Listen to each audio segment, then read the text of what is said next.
later in life, despite all the things we go through, to get some easy topics like metaphysics. See, I knew you'd laugh. And yet, you know, belief and ideology and faith are so much a part of everyday life. The placebo effect can be incredibly powerful. And in fact, being a practitioner and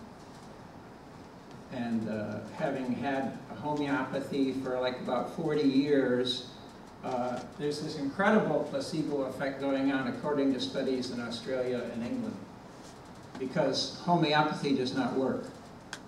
That's what the studies show. Interesting, right?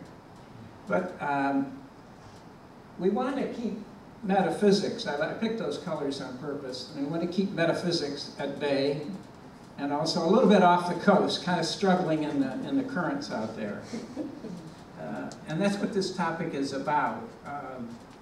It's about, as Aaron said in the introduction to his paper online, wedding the metaphysical to the concrete. And that's what it's about. It's about Gebser and what he calls volition, which is his method of wedding the metaphysical to the concrete.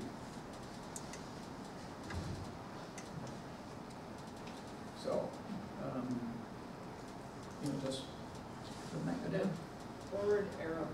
There we go. I got it, yeah. Or the arrows, EDU. Thank you.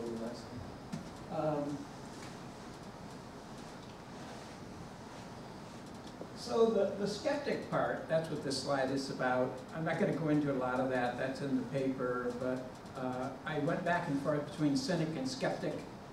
And cynic has got too much of a nasty attitude about it today, even though I like its Greek roots. There's a certain thing about cynicism is a constructive process. And Sloterdijk has a great book on critique of reason. And so I picked skeptic, and I think you'll see from Gebser that, can you read that? Is that legible? So this is about, volition is fundamentally and historically about a multivalent Gebser. This is the integrality, the integrating. And Gebser says in Main Currents, this is a little article that you might not have, I've got copies if you want. The concept of an integral time-free consciousness is neither utopian nor illusory, neither is it a form of wishful thinking. On the contrary, it represents and shapes a richer reality. And that richer reality is this multivalence. You don't see that too many places, but in his speech, The Invisible Origin, he comes out and starts out and talks about people might have problems with the speech if they're drunk with emotion, intoxicated with emotion.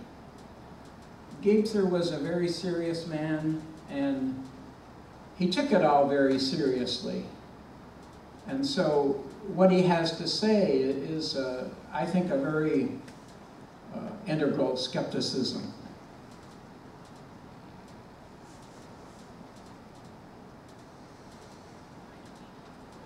It was open very much to lived experience, and he founds his work on phenomenology, but transcendental phenomenology, not phenomenological philosophy.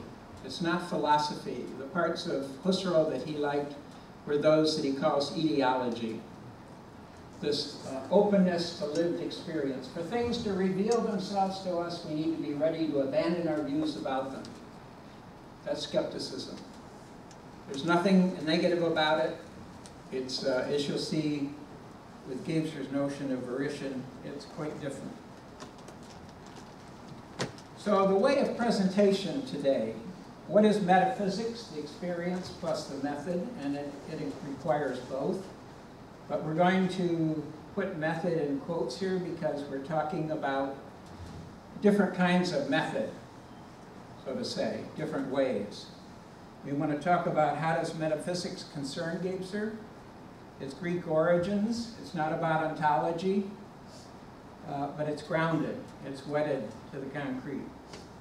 And we do a brief history of metaphysics and method, and If I can fit all this in, most important part is Gebser's verification for modes of awareness, from archaic body to volition, and what Al McCunas, who was a co-translator of Gebser's work, would call dialogue. The dialogic field is what he would talk about. So this is metaphysics not. Since the time of Hume, there have been philosophers who proposed that metaphysics is impossible, either because its questions are meaningless, or because they are impossible to answer. And this is where we're going to talk about volition as the experience. You have to have actual experience. My master, Kirpal Singh, was very scientific. He said, you have experience, but you have to check it out. We don't take anything by somebody's word or whatever. So we will work with methods of verification and volition to where, and that's a Gebserian term, metaphysics. Does metaphysics concern Gebser? He says consciousness is neither utopian nor illusory, neither is it a form of wishful thinking. And also that quote from The Invisible Origin, that people are going to have problems with his work if they're intoxicated with emotion. This clearly indicates that Gebser is not for experience, that is not concrete. Gebser writes about the real versus the ideal. And I think this language is part of the era. Metaphysics has been around for a long time as a term, and it was kind of a catch-all term, as some philosophers say, for many things that were kind of beyond the concrete a bit. But I think it was part of the era, and the poets and the scientists and people he was working with, and also like Merleau-Ponty in that school of phenomenology also writes about the real and the ideal. So it's not atypical, but the only place in his work where metaphysics is mentioned is metaphysical Indian literature. But I think he has an incredible amount to say about metaphysics. So what Gebser learns from Plato and Aristotle. Plato philosophizes a pure idea that is the quintessence of the metaphysical. The Gebserian, this is what I would say, this is a Gebserian interpretation of that Greek period of ideology, beginnings of ideology and metaphysics and Plato's pure ideas, is that Plato's take on how things work, on the intelligent things, the intelligible things, the pure ideas.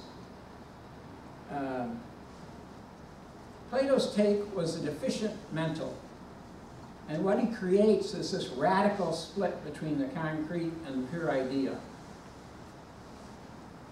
He argues this because of a couple of things. One is number unity, and this other is his distrust of imagination, of fantasy. And of course, he kicked the poets out of his society. So I don't know if we can trust Plato very well. But for Gebser, it's fascinating because it sets up all of Western history and philosophy in some ways. So the first thing is number unity. So you're one, and you're one. That's what Plato would say, right? And that's three. All agree? But where's the three? It's not in you. It's not in you. It's not in you. There's nothing there that tells me it's a three. The three comes as an intelligible thing, we would say. This is Bert Hopkins, incredible, rich and detailed and meticulous work on Husserl. And he goes right back to the Greeks, and I had to go back, and I've been reading, this is my second time through, reading it paragraph by paragraph in detail. The second thing about Plato that creates this radical, deficient mental is his distrust of imagination. Aristotle will say that imagination can exist apart from the senses, apart from our sense data and how we interpret the world and gather in the information of the world. But Plato did not believe that. He thought that fantasy was as corrupted as opinion, and that sense data was not reliable, and that fantasy further corrupted it. Aristotle said, no, our imagination, John Imagio, right? Our imagination, the poetic, the poiesis, can exist apart from the senses and operates, you know, on a consciousness level, right? But it's a concrete consciousness level. So Plato has this radical split between the concrete and this pure ideal, which exists nowhere but in some kind of consciousness. And I don't always like that word consciousness because it's got so much baggage today from the science cognitive community and so forth. But Aristotle, on the other hand, observes, he involves nature and movement and physics and all. And I think what he comes up with is the constructive, efficient mental. It doesn't last, but it's there. And you have to work hard. In one of my papers, I developed the constructive mental. You have to work hard to find it, but it's there. And it does operate, and it is powerful in Western history and Western philosophy.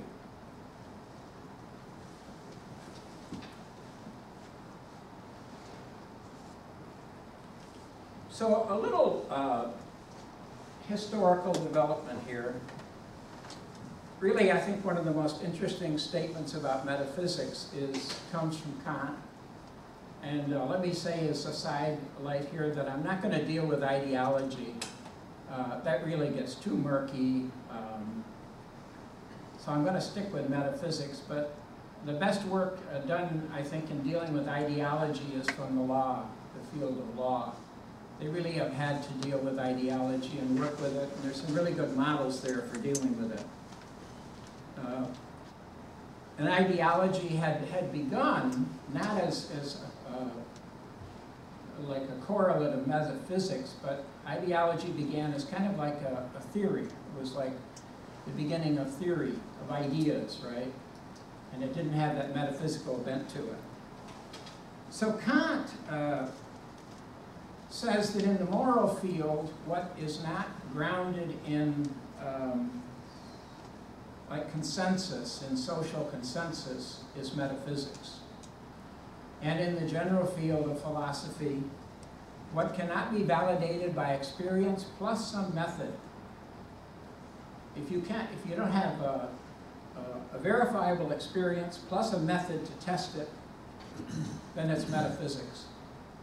And you could go to Don Ide in philosophy, and Don Ide will say, well, there was a mouse in the attic. I saw this mouse running around. And then I realized it was just the fan blowing a piece of paper. See, but phenomenology says, that's okay. We're going to test this. We had an experience. We don't throw the experience out. That's a valid experience. I saw a mouse. And then it was a paper. That was, you know, I can't deny that. That was real, right? Real. So Kant is saying that what we can't experience and verify as experience through some method, and I think Gadamer's work, it's a long time since I've read Gadamer, but Gadamer, Truth and Method, is getting at the same idea, right? That truth has to have a methodology to check it out. The second person in this development is Nietzsche, and Nietzsche rails against metaphysics. I mean, boy, he is scathing. But you have to read his last notebooks. And you have to read the Cambridge edit, which is very clean, very neat, is straight Nietzsche, right? And in there you see that Nietzsche is a herald of the integral. And Al McCunis, again, translator of Gebser, has written about this in some papers, that Nietzsche saw all these perspectives, right? Here's a perspective, there's a perspective, there's a perspective. But what Nietzsche says is, hey, behind all of this, or in the field, something integrates all these perspectives. How do I know this is a perspective? How do I know this is another? How do I know something else is operating? A whole field phenomena is operating.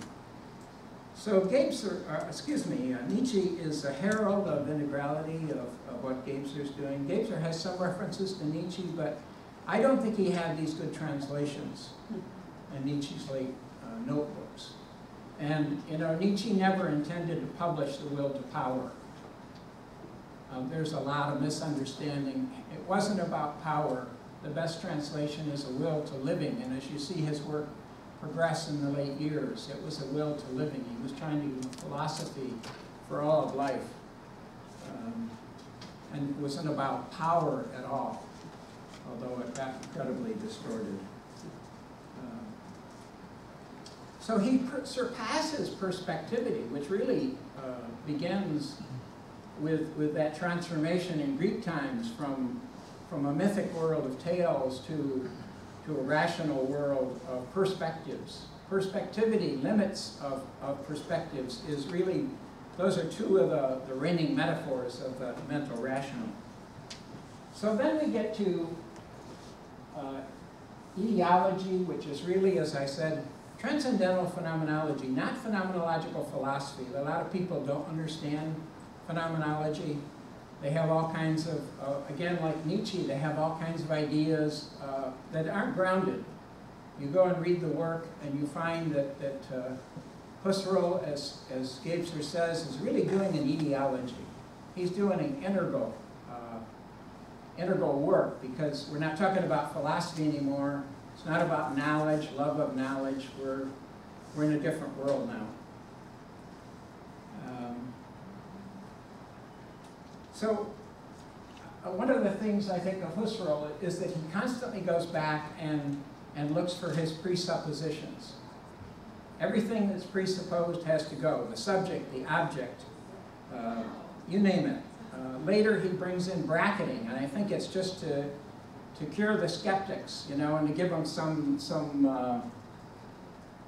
Band-Aids or something for his work, because it really was raw.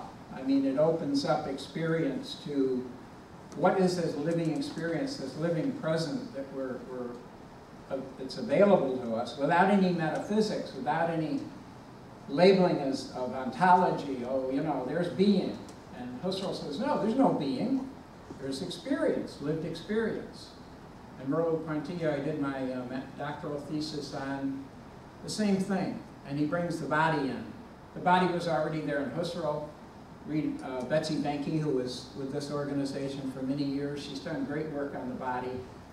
And she's still got some good work out there that I was reading for this paper.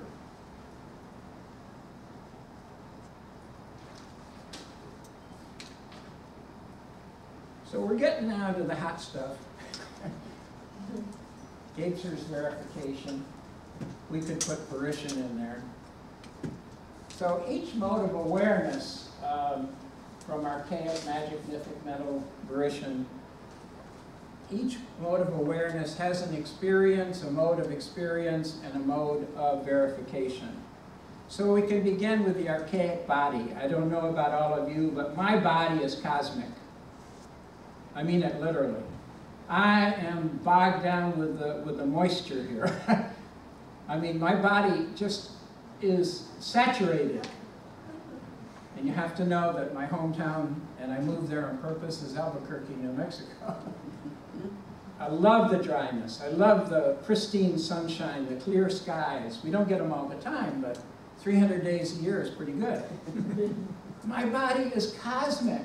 It said, get the hell out of Chicago after a month of no sun at all, snow, rain, cold, damp, right? So the body, the archaic body, has a way of verifying. We're here in the world. We're stardust of stardust. We're connected. But connected is really more the magic. That's the community connection. And this is empathy. The latest work in psychology shows that everybody has empathic ability. We all have it. It's all available and operating in all of us, but what happens? We shut it down. This is what they're finding, is people have the ability to be empathic, they shut it down. But if you have that magic connection, if you allow for the empathy, like in a tribal culture, maybe like your neighborhood, you know. We were talking yesterday with my niece and my brother about neighborhoods in San Francisco and how some, you know, are really, there's connection. You know your neighbors. We do. You walk down the street. They're walking down the street. They come out from their house and say hi, and, you know. That feeling of community, Gebser would say, has a way of testing things. Tribal cultures, tribal medicine is group medicine. I wrote a paper on that for a health conference in Japan. Is that in a tribal community, everybody comes together to heal you.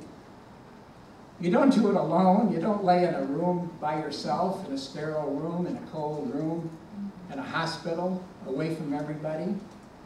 Some of us are coming back to that, you know, that wanting to die or be sick with community. But the community heals, and it has ways of knowing about herbs and things. I know Jeremy and others have been into ayahuasca.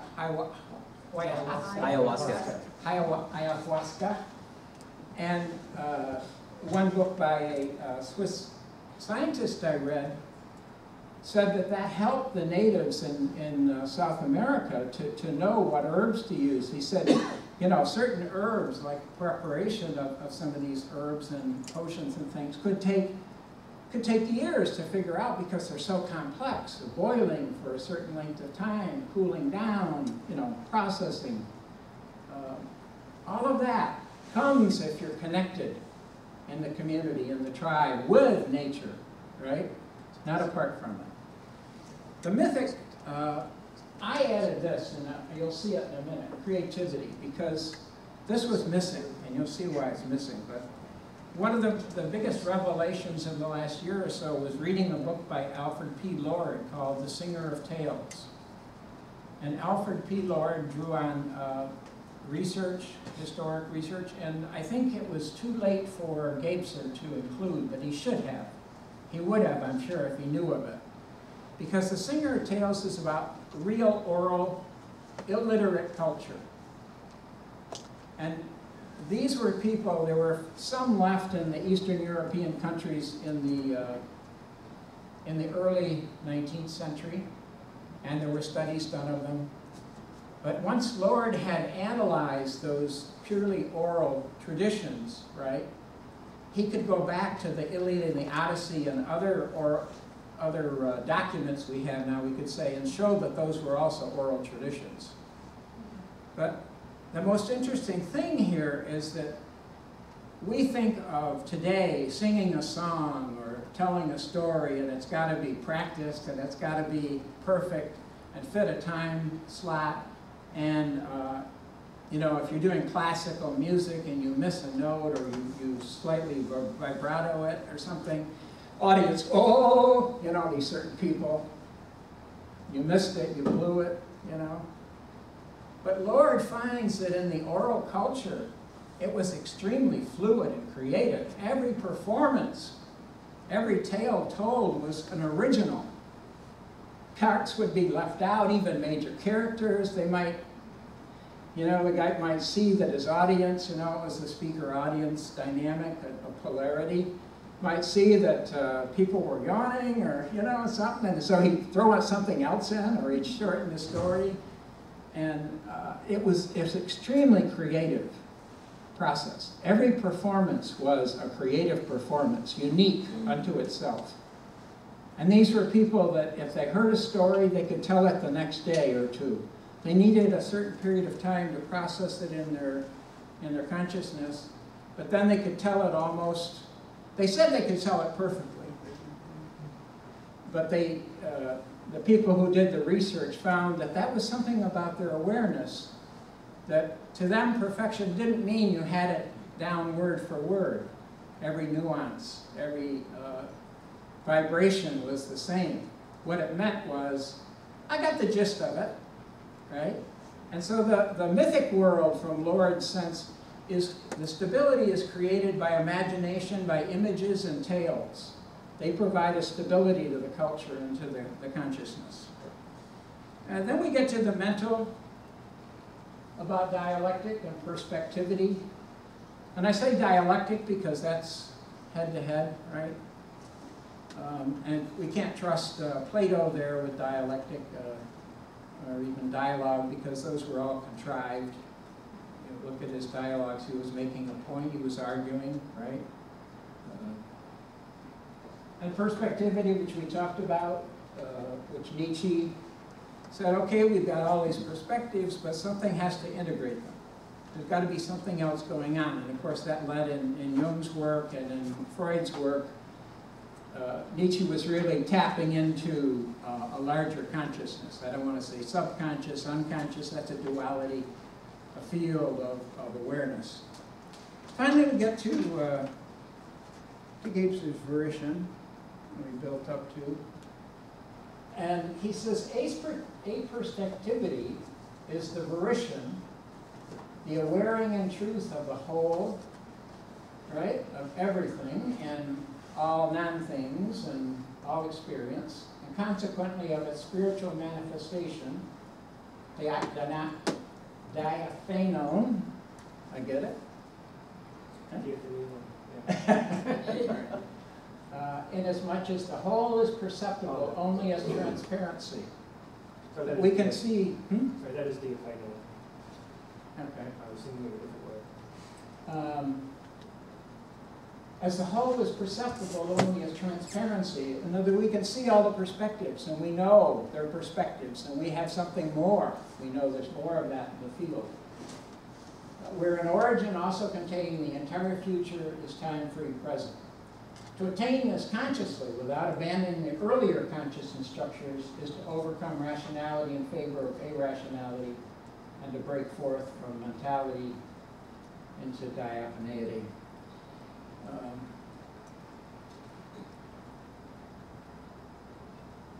So it integrates. I often say it's integrating, because it's not something done, doesn't integrate and it's finished. It's always, I'm going to say in process, but we have to keep there in mind also what Nietzsche says, it's becoming, but Nietzsche says it's becoming with no orientation, no direction, right? So it's integral, it's aperspectival.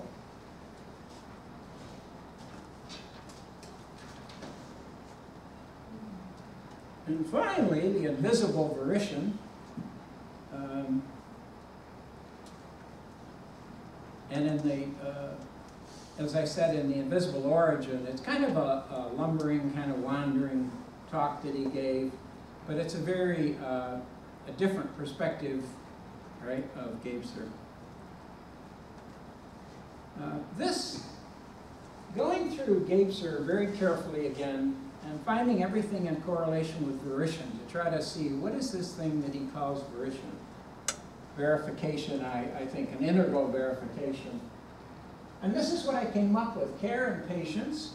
These are not the usual terms. These are only found once each in Gebser's work. Everything that I've been through, almost all of this work again, and each one of these only appears once. Maybe trust more.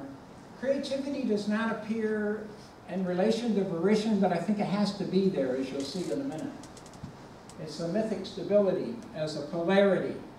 And again, I go to Al McCunis's work because he has some wonderful work that I talked about 2 years ago when I talked about deep trust.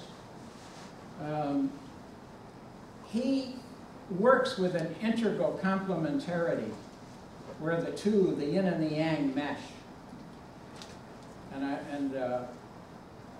It's an interesting thought that there is an integral, that each of these can be integral.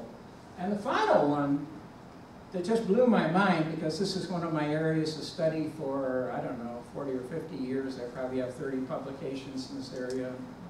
Listening, receptivity. And it was right in front of me in the invisible origin, and blew my mind that I had not connected with it before. So take a quick look at these. Patience and care, what is needed is care, and here he's talking about volition, a great deal of patience, and the laying aside of many preconceived opinions, wishful dreams, and the blind sway of demands. That last one's a killer, isn't it? Trust and creativity. These acts of providence may exist between the inner constellation of the individual and the outer of its environment. These correspondences may, however, become effective only if the individual is deeply trustful. Deeply trustful. And this is what I found over my life, is that it is about trust, and that was my paper 2 years ago. And it's not about what you trust, but how you trust. Deeply trustful. And unintentionally in the order. And somebody maybe will do a paper on that, because I don't quite rock that in the order. And creativity, mentioned as mythically stressed, seems to require participation. To be an artist, you have to be present. And I think the next one includes too. The worlds of the at-once, still as vis-a-vis since he encounters its events, but Cézanne participates. And listening, receptivity, the essence of volition, I think.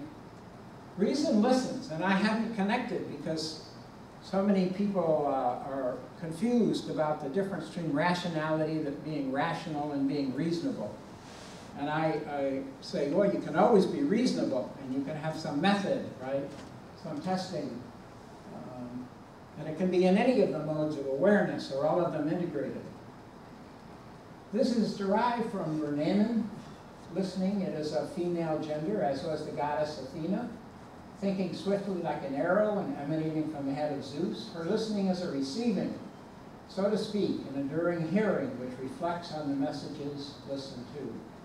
So as the ear is not an acting organ, I put that in quotes, but a receiving and quite female organ, it does not calculate, it has its sources in the basic origin.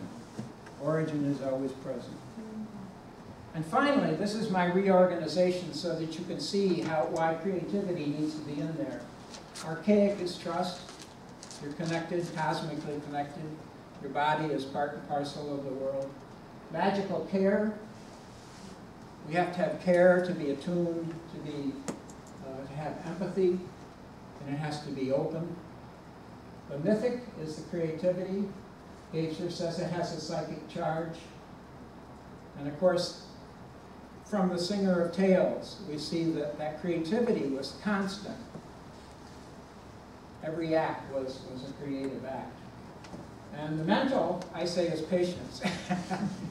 And this is the efficient mental, not the deficient mental, which we hear about so much and which is the bane of our whole civilization, but an efficient mental, which is patient, which is caring, which is trusting, creative. And finally, listening, receptivity, which I've done a lot of work on, and I think is the fundamental, especially for our age. You cannot even be, I just critiqued a paper about ethics and listening, and oh, we got to be ethical and to be a good listener. No.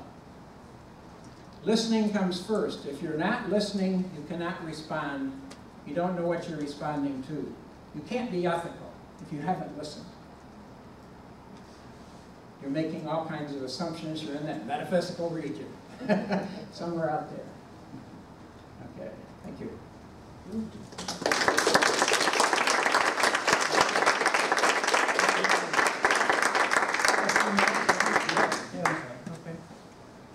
Any questions or comments?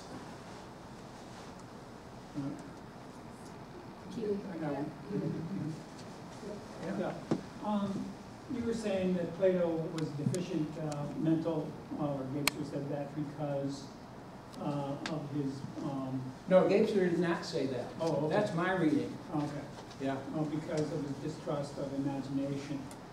Well, and also the mathematical unity, right? Mm-hmm. A lot of technical stuff here. When you get to Husserl very carefully evaluates all this. He was a mathematician, Mm-hmm. right?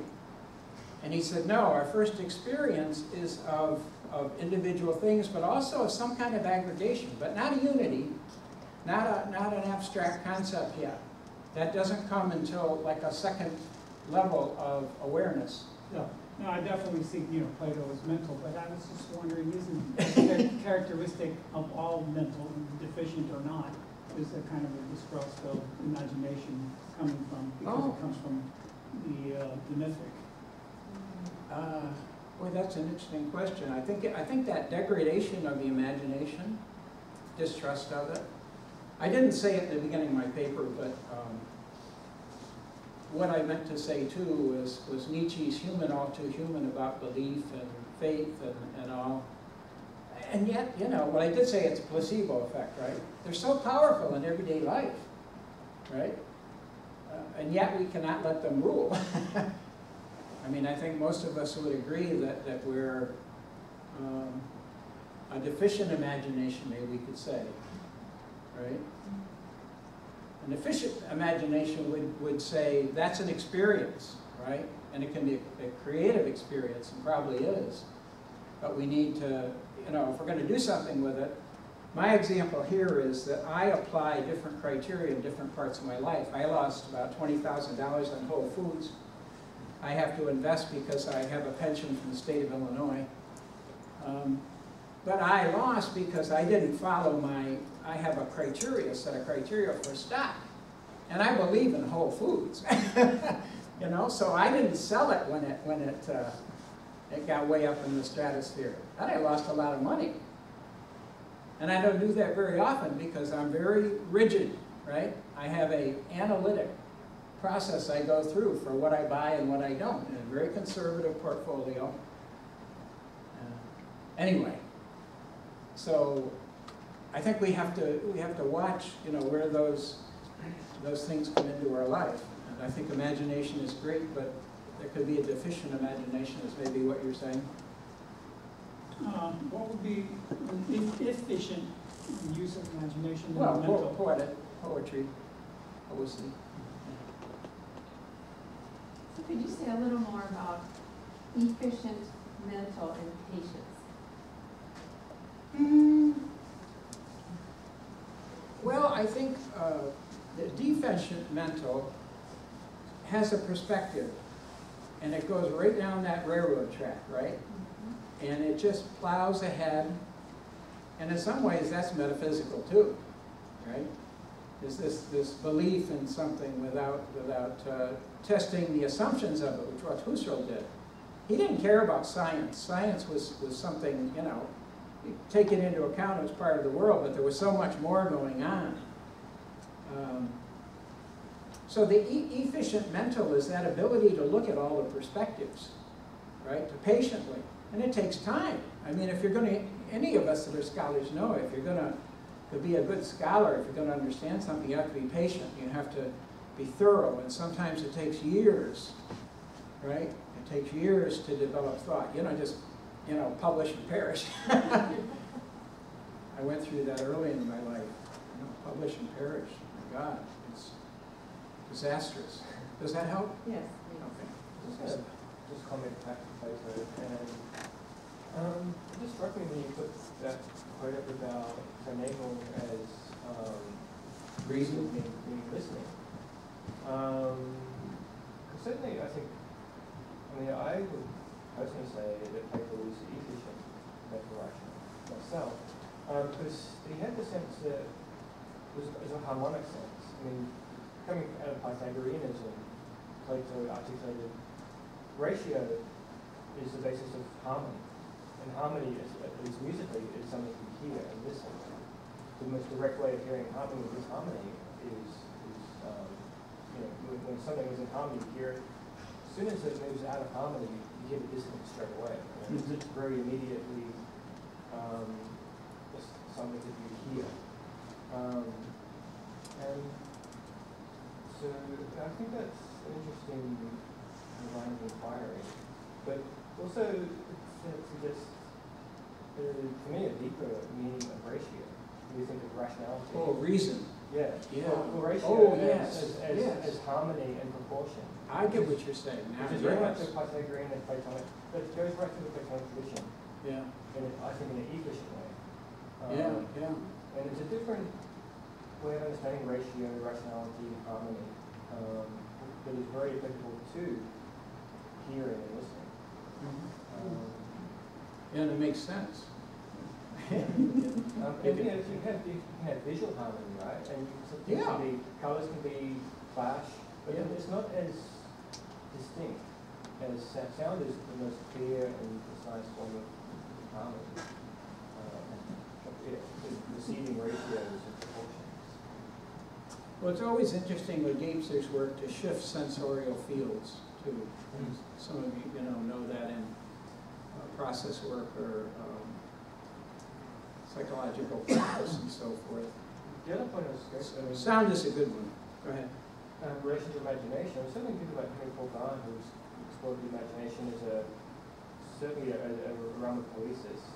He saw it following some Platonists as kind of like a harmony struck between the perfect Platonic ideals and this concrete reality. And it exists and doesn't exist. You call it the mundus imaginalis, the world of the imagination. And he said, well, it's kind of interesting because it's like you get two notes and you put them in harmony, but that harmony itself is not either of those notes. Yes, right. This third thing, which integrates both of those two notes and created, is not in itself existing, but it is. And the imagination is a bit like that. It's between the sensory world and the Platonic ideal world, and it strikes as harmony in the imagination. Yeah. Well, I don't say it's the final word by any means. I mean, this is my reading, and when I was going back through carefully through, particularly these aspects, is trying to get at what volition, right? And how do we verify integrally? How do we know and to trust something and so forth? Yeah, I think it's something that does strike a note of resonance, because of the metaphor between the concrete, the pure ideal, and imaginal intermediary realm. And it strikes this harmony through all modes of our being, and then that strikes true. Yeah, I like that quote from Schwaller. Right? You have to wed the metaphysical to the concrete. Very much. If there's no more comments or questions, we can have a break. There's a cafe on this level for tea and coffee, and there's a list of